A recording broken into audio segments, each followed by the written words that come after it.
The man was terrified when he discovered something in the robot charging area. Right in front of charging station 206, there was a reflective surface. He walked closer to check, and found the rough steel plate polished smooth like a mirror. Could robots really be secretly looking at themselves against the rules? Just as he was puzzled, a robot was about to walk in to charge. The man looked at the number in front of him. It was Repair Robot 206, but when it saw the man, the robot turned around and left without charging. By the time he reacted and chased it, Repair Robot 206 had already entered the tunnel. It even looked back at him before walking faster and turning away. The man followed into the tunnel, but he found an iron door had been recently welded shut. Clearly the robot did it to prevent being followed. The man could only keep going along the tunnel, trying to find the exit of that door. Sure enough, after a short while, he found that robot in an old abandoned train car. The car was full of dense spare parts, and Robot 206 was holding a box. Faced with the man's repeated questioning, the robot poured gasoline on the ground and ignited it with a welding torch. It was willing to destroy itself completely, just to protect the secret of the box. This action seriously violated the robot's core logic of self-preservation and triggered the man's fear that the underlying code had failed.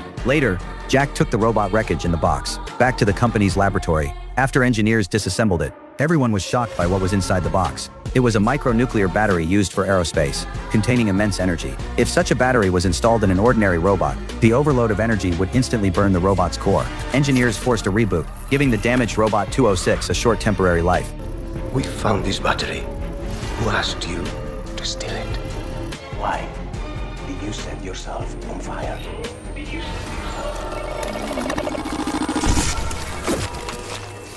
When Jack questioned the robot, it did not answer directly, and even activated its self-destruction program again. The lubricant flowing from its eyes looked like human tears. Jack felt extremely uneasy. However, something that happened next strengthened Jack's determination to uncover the truth at all costs. The following week, a police officer patrolling a tunnel in the slums saw a blue light flashing under a tarp ahead. Curious, he lifted the tarp to check and found a robot repairing itself. This meant the robot had violated the second law. The officer immediately drew his gun, but the robot made a begging gesture. Seeing the robot had self-awareness, the officer fired in fear, because the robot did not fear death at all.